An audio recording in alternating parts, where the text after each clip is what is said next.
దేశంలోకెల్లా అగ్రగణ్యమైన క్షేత్రం తిరుమల తిరుపతి మహాక్షేత్రం. అటువంటి తిరుపతి క్షేత్రం కంటే ముందే ఈ భువిపై వెలసిన పుణ్యక్షేత్రం గుడిమల్లం.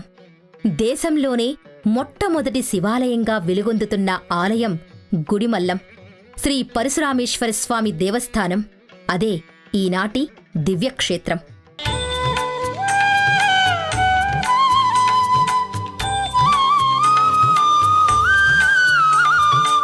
దేవతల రాజధాని అని ఆధ్యాత్మిక చరిత్రలో పేరొందిన అమరావతి రాజధానిగా వెలుగులీరుతున్న రాష్ట్రం ఆంధ్రప్రదేశ్.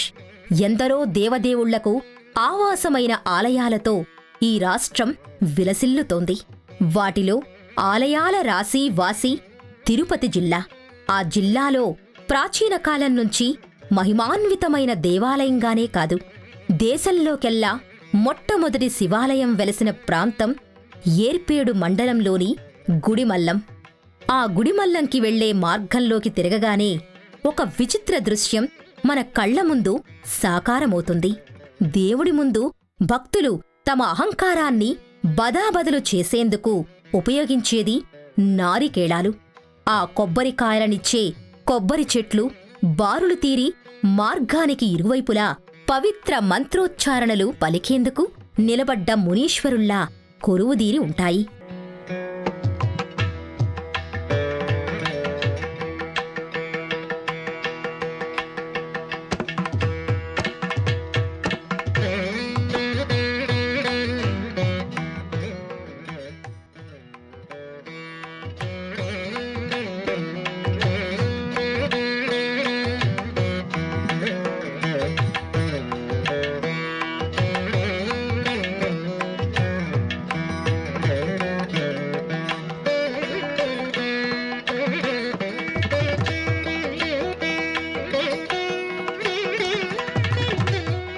ఆ మార్గాన గుడిమల్లం గుడికి వెళ్తుంటే స్వయంగా అనుదిన ప్రత్యక్ష దైవం సూర్యనారాయణుడు తొలివేకువ జాముల ఉదయభానుడు కూడా మన వెంట వస్తాడు. ఆకుపచ్చని పంటచేరుకి సూర్యరశ్మిని, జీవులన్నింటికీ వెలుగులను పంచే సూర్యదేవుడు మన వెన్నంటి రక్షగా వస్తుంటాడు. కొండల మూపు మీంచి బాలభానుడు నెమ్మది నెమ్మదిగా పైకిలేస్తూ మార్తాండ సూర్యునిలా పూర్ణ బింబార్కునివలే ప్రకాశిస్తుంటాడు. పరశురామేశ్వరుని దర్శించడానికి వెళ్లేవారికి ముందుగా తన దర్శనం చేసుకోమని అనుగ్రహిస్తుంటాడు. గుడిమల్లం గుడికి దారి ఇదిగో అంటూ నిండు తెలుగు అక్షరాలు యాత్రికులకు దారిచూపి మురిసిపోతుంటాయి. 2 నావలపై స్తంభయుక్తంగా నిలబడిన స్వాగత ద్వారం రండి, యాత్రికులై వచ్చిన భక్తులారా రండి అంటూ ఆహ్వానం పలుకుతోంది. ఆ స్వాగత ద్వారంపై పార్వతీ పరమేశ్వరులు, ఒకవైపున గణపతి, మరోవైపున కుమారస్వామి, నందుల చిరువిగ్రహాలు ఉంటాయి. ఇలా కొంత దూరం ప్రయాణించి గుడిమల్లం చేరిన వారికి పురావైభవాల తొట్ట తొలి శివాలయం కళ్ళెదుట ప్రత్యక్షమవుతుంది. దేశంలోకెల్లా మొట్టమొదటి శివుని దేవాలయంగా భావిస్తున్న శ్రీ పరశురామేశ్వరస్వామి దేవస్థానం క్రీస్తు శకం 2వ, 3వ శతాబ్దాలలో పల్లవులు, గంగ పల్లవుల కాలం నాటిదని ఇంకొంతమంది చరిత్రకారులు చెబుతున్నారు. ఆలయ ప్రధాన అర్చకులు 2600 సంవత్సరాల క్రితం నాటి చోళ పల్లవుల కాలం నాటి పరశురామేశ్వరస్వామి ఆలయంగా పేర్కొంటున్నారు. అటు పౌరాణిక మహత్తు, ఇటు చారిత్రక యశస్సు కలిగిన పరమేశ్వరాలయంగా ఇది ప్రసిద్ధి చెందింది.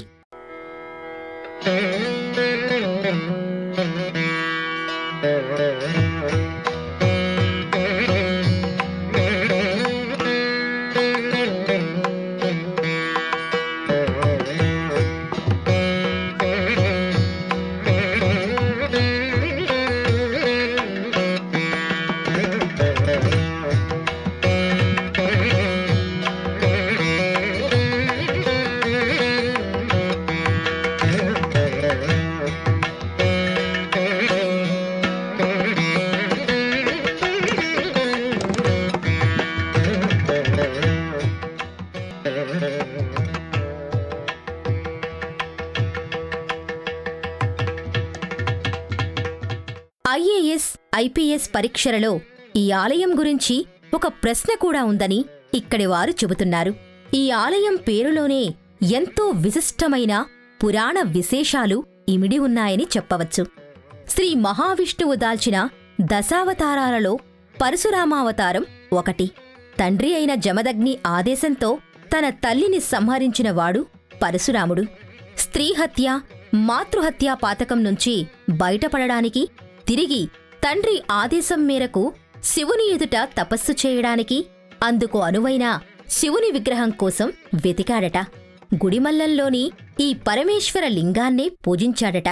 అందుకే ఈ శివాలయానికి శ్రీ పరశురామేశ్వర ఆలయంగా పేరొందిందని ఇక్కడి స్థల పురాణం. బ్రహ్మ, విష్ణు, పరమేశ్వరులు ముగ్గురు త్రిమూర్తులు ఇక్కడే ఉన్నారన్న పురాణ కథనం ప్రకారం బ్రహ్మ రాక్షసావతారంలో చిత్రసేనుడుగా ఇక్కడి చిత్రాల కొలనుకి కావలివాడుగా ఉన్నాడని, శ్రీ మహావిష్ణువు పరశురాముడిగా, పురుషలింగాకరునిగా ఈశ్వరుడు నెలకొన్నారు. త్రిమూర్తులు ముగ్గురూ కొలువై ఉన్న అపూర్వ ఆలయం ఇది. ఈ పరశురామేశ్వరస్వామి దేవస్థానం గురించి మునుపెన్నడూ వినని పురాణగాథ ఇమిడి ఉంది. ఇక్కడ చిత్రాల కొలనులో రోజు ఒకే ఒక్క పువ్వు పూసేదట. అది చిత్ర విచిత్రమైన ఆకృతిలో వింత సువాసనలు వెదజల్లేదట. పరశురాముడు స్వర్ణముఖీ నదిలో స్నానమాచరించి ఆ పుష్పంతో శివునికి పూజ చేసేవాడు.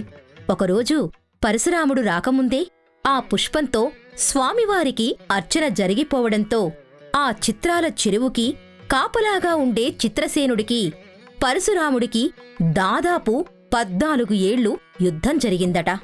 ఆ యుద్ధంలోని ముష్టి ఘాతాలకు, అడుగుల బరువుకి గర్భాలయ నేల కృంగిపోయిందట.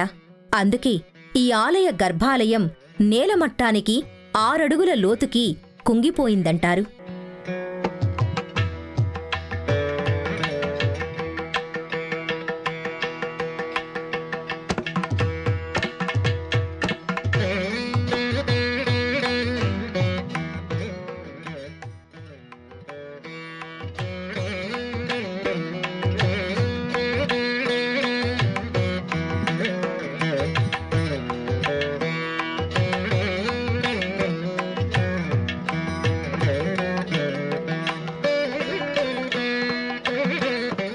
పద్నాలుగేళ్లైనా వీరి యుద్ధం ముగియకపోవడంతో శివుడు ప్రత్యక్షమై వారిని శాంతపరిచి పరశురామునికి శాప విముక్తిని కలిగించాడని పురాణ కథనం. ఈ పురాణగాథకు నిదర్శనంగా గుడిమల్లం శ్రీ పరశురామేశ్వరస్వామి ఆలయ గర్భాలయంలోని మూల విరాట్టుని చూపుతారు. పరశురామేశ్వరస్వామి మూల విరాట్టుగా వెలుగొందుతున్న శివలింగం పూర్తిగా పురుష లింగాకారంలో 5 అడుగుల కంటే మించి ఉంటుంది. ఖచ్చితమైన కొలత ఎందుకు చెప్పలేకపోతున్నారంటే లింగం పాదభాగాన ఇంకా భూమి లోపల ఉన్నట్లుండడం చేత పైకి కనబడే 5 అడుగులే కాక భూమి లోపల ఇంకా లింగం పొడవు ఉంటుందని పెద్దల మాట. అందుకే ఈ గ్రామాన్ని ఆనాడు గుడిపల్లమని పేరొచ్చిందని, అదే కాలక్రమంలో గుడిమల్లంగా మారిందని చెబుతారు. ఈ పరశురామేశ్వర లింగాకారం నవపాషాణ శివలింగమని అర్చక స్వాములు వెల్లడిస్తున్నారు. ఇప్పటివరకు చెప్పుకున్న పురాణగాథకు ప్రతీక ఈ పరశురామేశ్వర మూల విరాట్టు. 5 అడుగుల మించి ఎత్తున్న ఈ లింగాకారం కింద భాగాన మరగుజ్జు వంటి రాక్షసుని రూపం ఉంది. అంటే చిత్రాల కొలనుకి కావలి ఉన్న చిత్రసేనుడనుకోవచ్చు. ఆ మరగుజ్జ బ్రహ్మావతార చిత్రసేనుడి భుజాలనెక్కిన పరశురాముడు పెద్ద వేటగానివలే ఉంటాడు. అతని ఒక చేతిలో జింక, మరో చేత పరశు అనే గొడ్డలి ఉంటాయి. శివలింగం కొనభాగం పరమశివుని స్వరూపంగా ఉంది. క్రీస్తుపూర్వం 2.3 శతాబ్దాల నాటి బర్హూత్, పాంచి, అమరావతి శిల్పాలవలే ఈ లింగాన్ని వృక్ష చైత్య ఆరాధన ప్రకారం పూజలు చేశారని తెలుస్తోంది. అందుకే ఈ పరశురామేశ్వర లింగం పురాణగాథకు అనుగుణమైన బ్రహ్మ, విష్ణు, పరమేశ్వరుల త్రిమూర్తి స్వభావంతో స్వయంభువై వెలసిందని తలపురాణం. ఇంతటి పురాణ విశేషమైన పరశురామేశ్వర లింగాకారం నెలకొని ఉన్న దేవస్థానంలో ఎక్కడ చూసినా అద్భుతాలే. చారిత్రక అంశాలతో వాస్తు నిర్మాణ రీతులతో ఎంతో ప్రాముఖ్యతను కలిగి ఉంది.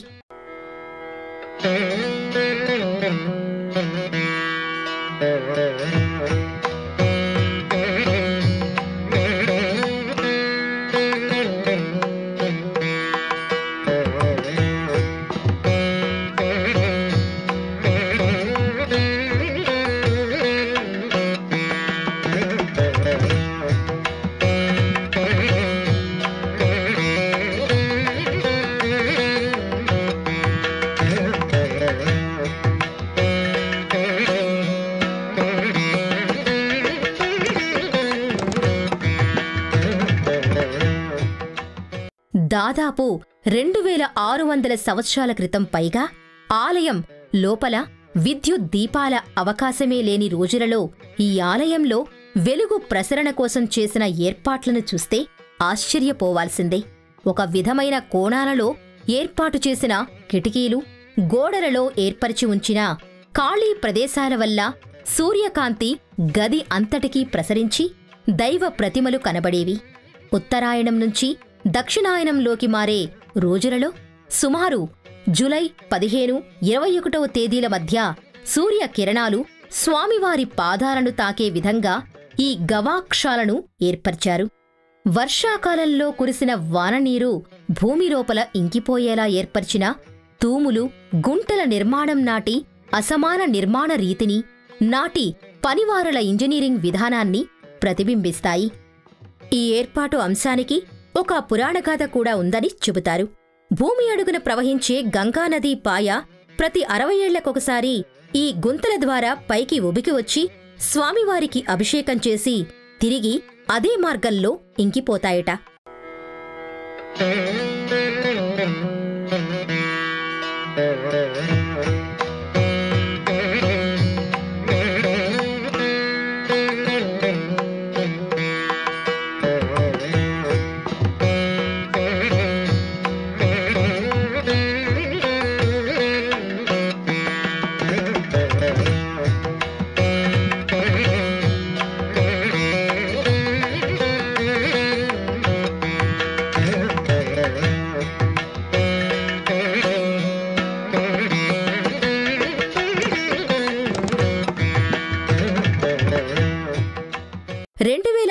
డిసెంబర్ 5న అలా నీళ్లు శివుడిని అభిషేకించాయి. తిరిగి 60 ఏళ్లకు అంటే 2065వ సంవత్సరంలో మళ్లీ అలా వచ్చే వరద నీటితో ఈ ఆలయం నిండిపోతుందని భక్తుల నమ్మకం. ఇంతటి అద్భుతమైన నిర్మాణ కౌశలం నాటి హరప్ప, మొహంజదారో నాగరికతలను గుర్తుచేస్తాయి. ఈ ఆలయ నిర్మాణం ఎప్పుడు జరిగి ఉండొచ్చో శాసనాలపై కూడా స్పష్టంగా లేవు. దేవాలయ బహిరంగ ఆవరణలో వినమ్రంగా నిలుచుని మా చరిత్ర ఇది అని చెబుతున్నట్లున్న శాసనాలలో, అంతరాలయ గోడలపై చెక్కిన శాసనాలలో ఆలయానికి దాతలు ఇచ్చిన భూమి, ధనం, పశువులు, బహుమతుల వివరాలున్నాయి. ఆ శాసనాల్లో ఉదహరించిన అంశాలను బట్టి అంచనా వేయగా క్రీస్తు శకం 2వ లేదా 3వ శతాబ్దానికి చెందిన నల్ల ఎర్రటి వస్తువుల షర్టులు 1973లో నిర్వహించిన తవ్వకాల సమయంలో వెలుగులోకి వచ్చాయి. క్రీస్తు శకం 1వ శతాబ్దం నుండి క్రీస్తు శకం 2వ శతాబ్దం వరకు ఆంధ్ర శాతవాహన కాలానికి చెందిన కుండలు, అదే కాలానికి చెందిన పెద్ద పెద్ద ఇటుకలు కూడా దొరికాయట. అందువల్ల కొంతమంది చరిత్రకారులు ఈ ఆలయాన్ని శాతవాహన కాలం నాటిదని అంటున్నారు.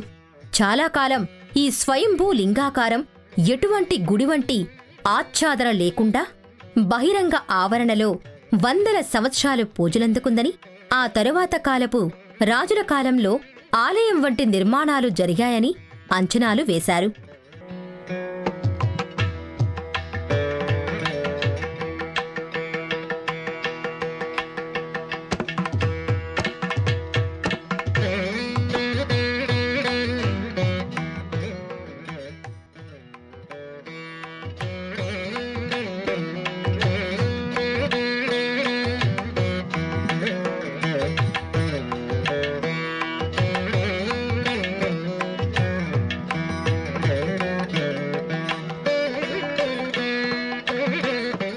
పరశురామేశ్వరస్వామి ఆలయ గర్భగుడి ఒక చతురస్రాకారంలో నిర్మితమైంది.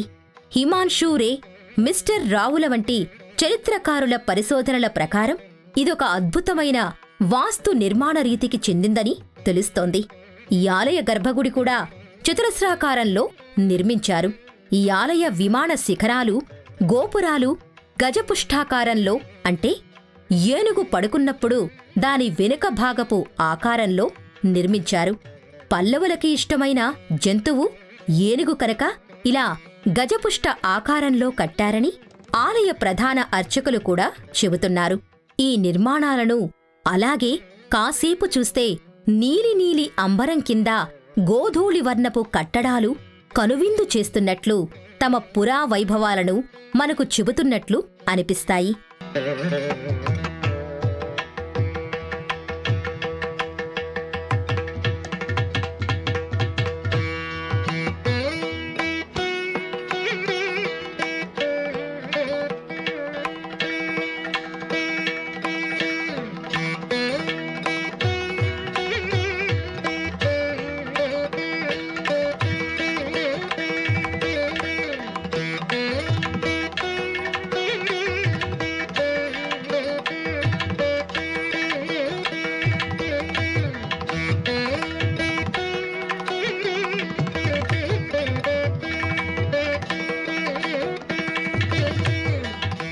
ఆ గోపురాలపై శైవ వైష్ణవ దేవతా ప్రతిమలు అస్పష్ట రీతిలో కానవస్తాయి. గోపురం మూలల్లో నందులు, వ్యాళ జంతువులు శిరములు కనిపిస్తాయి. అంతరాలయ గోడలపై ఉన్న శిల్ప రీతులను చూస్తే ఎవరైనా అప్పురపడతారు. ఎందుకంటే ఆ శిల్పాలను ఎక్కడో చెక్కి ఇక్కడకు తీసుకువచ్చి తాపడం చేసినవి కావు. స్తంభంలో అడ్డంగా పైకప్పుకి ఉన్న అడ్డ దూలాలపై ఏకరాతిలో చెక్కిన ఆకృతులు. అటువంటి ఆకృతుల్లో దూడకు పాలిస్తున్నట్లుగా గోవు శిల్పం, దానికి చేయి అడ్డుగా పెడితే ఏనుగుతల ఆకృతిలా కనిపించేలా చెక్కడం శిల్ప చరిత్రలోనే అపురూపమైందనిపిస్తుంది. ఇంకా ఆలయ ప్రాకారాలపై పలు లతలు, సింహ ప్రతిమలు, నృత్యాంగనలు, ఏనుగుల శిరస్సులు, పలు ద్రావిడ, పాళి వంటి భాషల్లో శాసనాలు ఇలా ఎక్కడా ఏ చోటూ వదలకుండా శిల్పుల ఉలులు తమ పనితనాన్ని చూపాయి.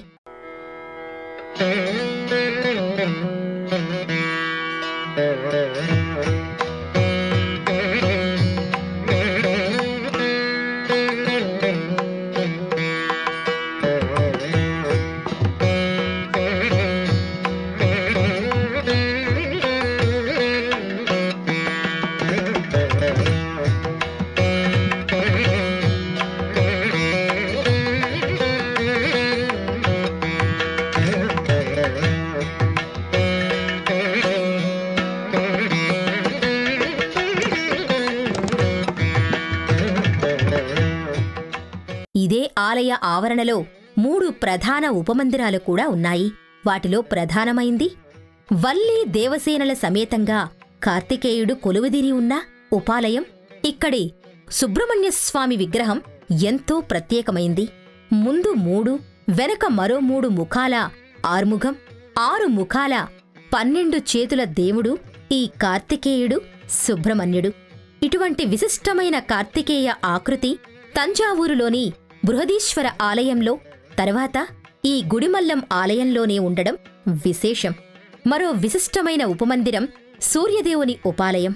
కోణార్క మహాక్షేత్రంలో సూర్యదేవుడు అస్తమించే సూర్యదేవునిది. ఈ గుడిమల్లంలో ఉన్న సూర్యదేవుడు ఉదయించే సూర్యప్రతిమ. చేతిలో కమల పుష్పాలు, సహజ కవచ కుండలాలతో ఉంటాడు. సూర్యుని నేత్రాలు మనల్నే చూస్తున్నట్లుగా ఎంతో కరుణాపూరితంగా ఉంటాయి. భూమిలోనుంచి ములుచుకొచ్చినట్లు ఈ సూర్యదేవుడు దర్శనమిస్తున్నాడు.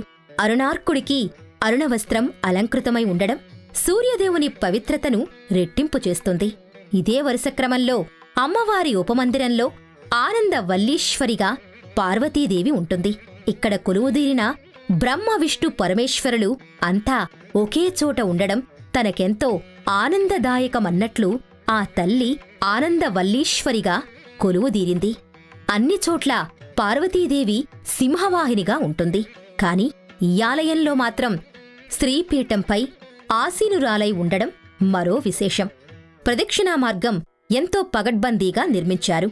ఆనాడు ప్రదక్షిణలకు ఎంత ప్రాధాన్యత ఇచ్చేవారో ఈ నిర్మాణాన్ని చూస్తే అర్థమవుతుంది.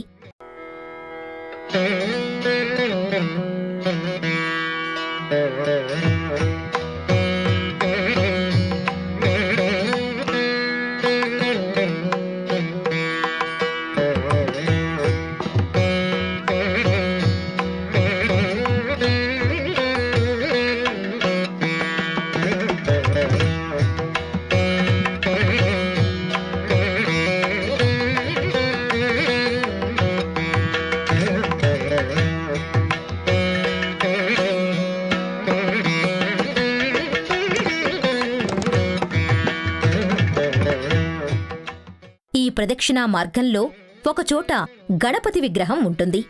ఎడమవైపుకి వంపు తిరిగిన తొండంకల ఈ వినాయకుడు వరసిద్ధి వినాయకుడుగా మొక్కినంతనే వరాలనిచ్చే వరప్రదాయకుడుగా దర్శనమిస్తున్నాడు. ఇదే ప్రదక్షిణా మార్గంలో జ్ఞానానికి ప్రతీక అయిన దక్షిణామూర్తి విగ్రహం కూడా ఉంటుంది. తిరుపతి వెంకటేశ్వరుడు కూడా ఈ గుడిమల్లం ఆలయాన అభయహస్త వెంకటేశ్వరుడిగా కొలువై ఉన్నాడు. ఈ ఆలయ ప్రధాన దైవం అయిన పరశురామేశ్వరస్వామి పురుష లింగాకృతిలో ఉండుట వలన ఈ శివలింగానికి అభిషేకాది అర్చనలు చేసిన వారికి, వివాహం ఆలస్యమైన వారికి సత్వర వివాహ ప్రాప్తి, సంతానం లేనివారికి సంతాన ప్రాప్తి కలుగుతాయని భక్తుల పరమ విశ్వాసం. తిరుపతికి కేవలం 40 కిలోమీటర్ల దూరంలో ఈ గుడిమల్లం క్షేత్రం ఉంది. తిరుపతి నుంచి రేణిగుంట, తిరుచానూరుల మీదుగా 42 నిమిషాల ప్రయాణంతో బస్సులు, కార్ల ద్వారా చేరుకోవచ్చు.